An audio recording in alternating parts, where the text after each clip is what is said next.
Hello and thanks for joining us. This is World Now. I am Precious Amayo. Let's begin in Australia, where the country has been thrown into mourning after at least 15 people were killed during a Jewish Hanukkah celebration at Sydney's Bondi Beach. Police have described the shooting as a terrorist attack carried out by two gunmen in what is a rare incident in a country known for its strict gun laws. Authorities say this is Australia's worst mass shooting since 1996, when a gunman killed 35 people at Port Arthur, an attack that led to sweeping gun control reforms. At least 40 people remain in hospital, including two police officers described as serious but stable. Police say the suspects are a father and son duo, and investigations are continuing.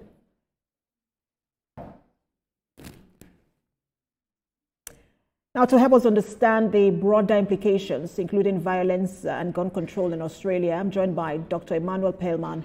He's the founder, Destination Peace, Baltimore, Maryland. Good to have you join us, Dr. Perlman. Thank you. It's good to be here again. First, I want to tell you that I'm feeling tremendous grief, human grief, for the lives taken and the families whose world has been shattered, especially during the Festival of Light. As far as gun control, there's a persistent idea, especially on parts of the left, that controlling weapons controls violence.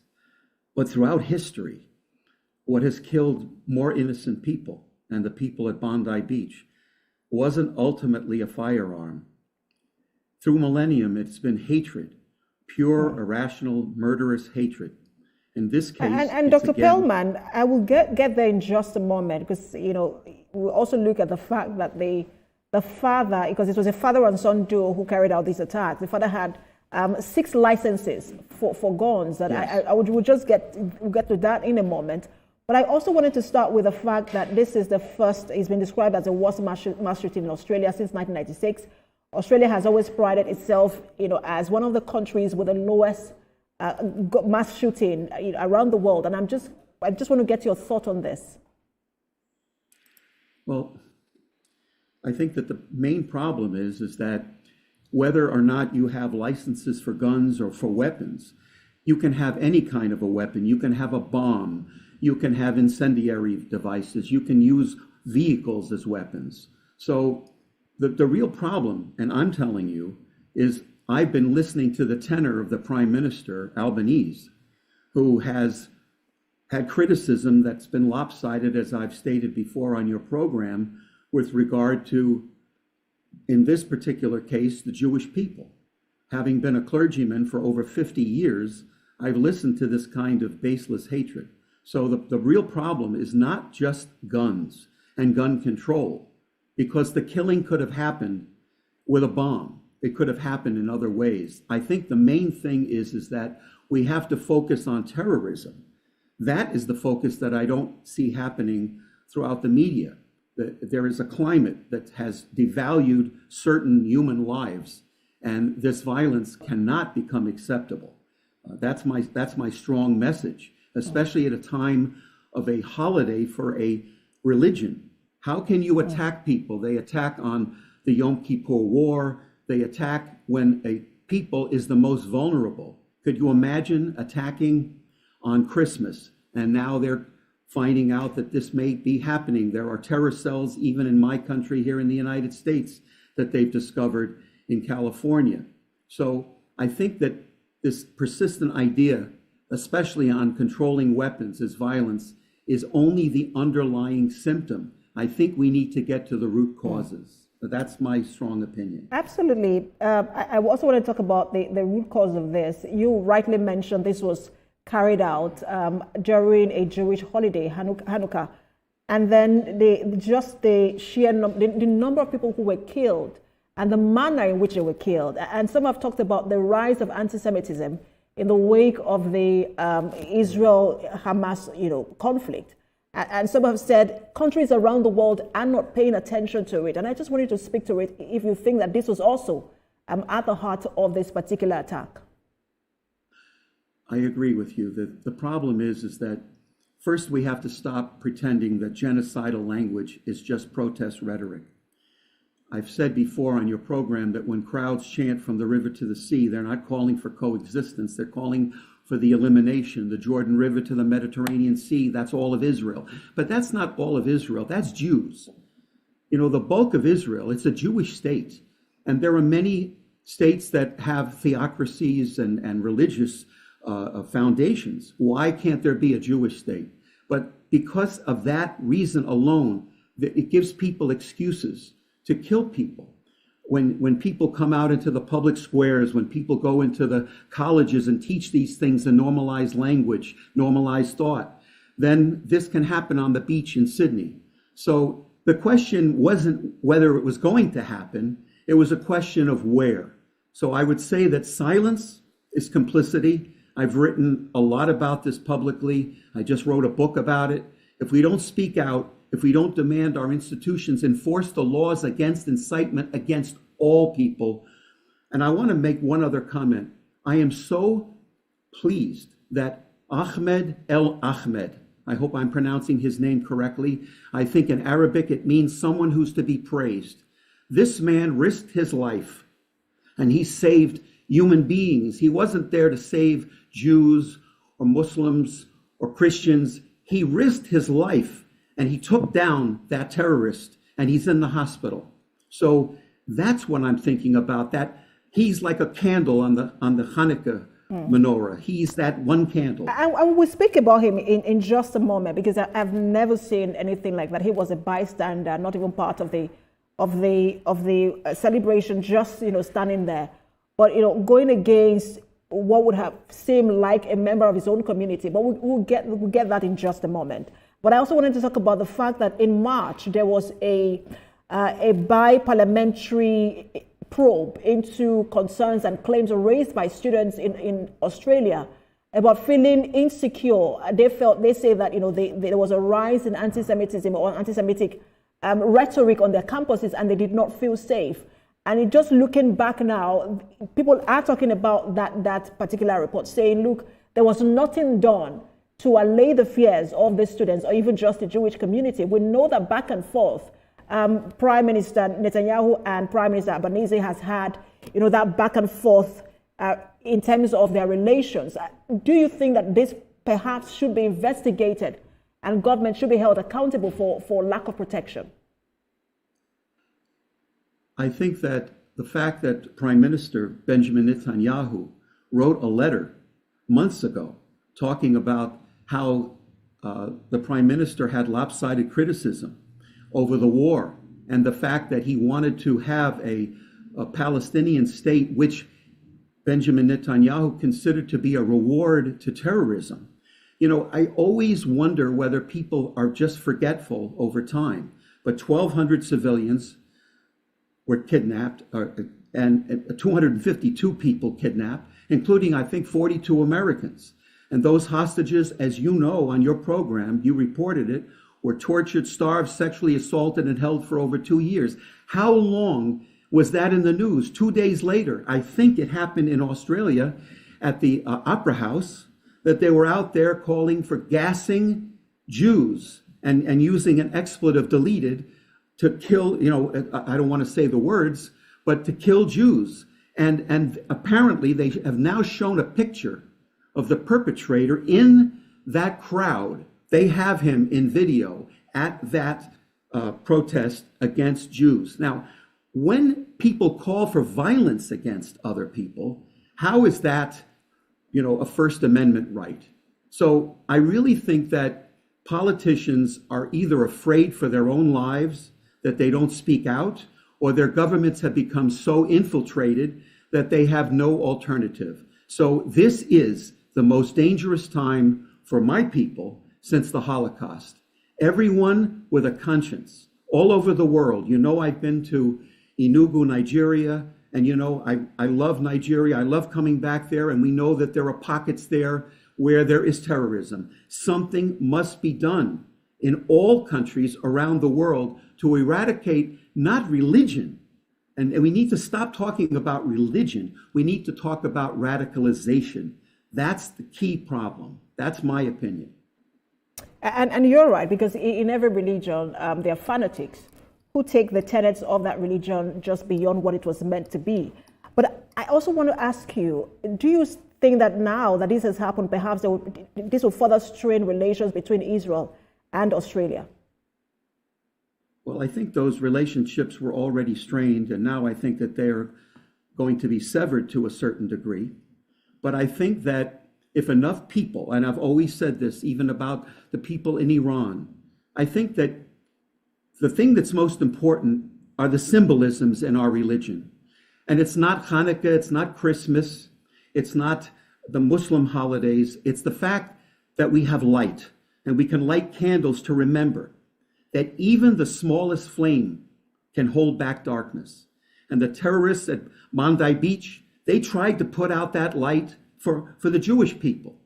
But they will eventually try to put it out for those who don't agree with their way of seeing life. You know, death is too often the promoted thing here. We believe in life. Religions believe in helping the living, not causing death and destruction. So for every hand that reaches for violence, there are 1,000 more, I believe, reaching to help, to heal, and to rebuild. That should be the Christian, the Jewish, and the Muslim story. That should be the human story. And it won't end on the beach in Sydney, and it won't end with the relationships between Australia and Israel. It will end when people of good nature stand up and do what's right. And let's talk about the hero, as you mentioned earlier, Ahmed, who just went in for it, not caring for his own life, just ensuring that every other person is safe. The fact that he is Muslim, does that also douse the tension that this could have raised? Yes, I agree. That's an excellent question. So this Muslim man, and his name, Ahmed El-Mahmed, he deserves to be remembered alongside the victims because he risked his own life. He was willing to give up his own life. I know nothing about his family yet, but he went after one of the gunmen. He didn't see Jews and Muslims. He saw innocent people. There was a child screaming. You could hear them in the video. And they were under attack. And this killer needed to be stopped. And the police, now, how long does it take police? This is something also that needs to be investigated. How long does it take for police to come forward? And you know that I am very pro-police, but I don't know the police system in Australia. But where our hope lives is in the people of every faith, Muslim, Christian, Jewish, or even atheist. It doesn't matter, who understand that hatred based on religion is an abomination. That brave man that you asked about, he represents the world we need to build. To him, I will say directly, and if he ever hears this, the Jewish people honor your courage, and history will remember you. You were there. You stood up and you defended innocent people. God bless you. Dr. Perlman, I'll put you on hold. As we'll take a break now, I would like us to sort of pivot to the gun control aspect of this. You have said that's not a problem, but I would just want us to expand further on it. Stay with us, everyone. You're watching What Now? Thanks for staying with us. You're watching What Now? We've been speaking about the devastating incident in Bondi Beach in Australia that led to the death of 15 people. That particular incident was eventually sort of, should I use the word, stopped or averted further by a Muslim man, Ahmed. And he's now being celebrated as a hero. Many saying he should be given every kind of honor as there is in Australia. We've been talking about this with the founder, Destination Peace, Baltimore, Maryland, Dr. Emmanuel Perlman. Good. Thanks for staying with us, Dr. Perlman. Yes. So let's talk about the gun control element of this. I was speaking earlier and I said the perpetrator, the father and son duo, the father had 6 gun licenses, and we understand that those guns were used in this attack. You said it is not about gun, it is about hate. But for every hate crime we've seen, it is perpetrated by individuals who have access to weapons. And people have said, look, that access should be limited. And so you can have individuals who have hate but do not have the weapons to carry out just their imagination and I'm looking for the word, not being able to carry out, their desires towards those that they hate.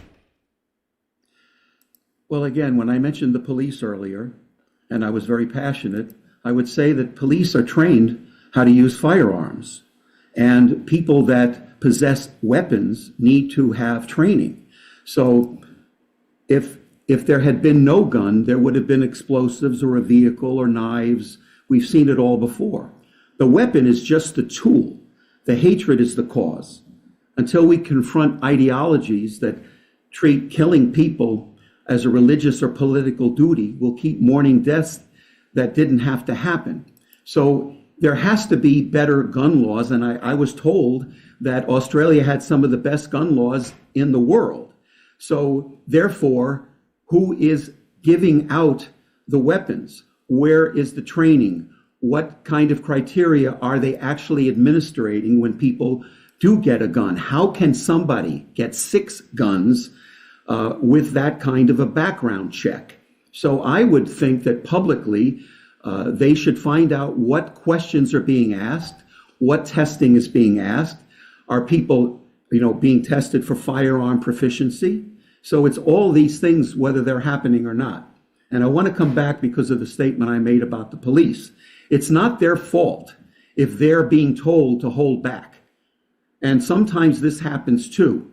And I just feel that people that can protect others, that are sworn to protect others, need to work freely and efficiently as possible. And I give them all the permission that one could possibly find to be able to do that, proficiently and quickly, swiftly.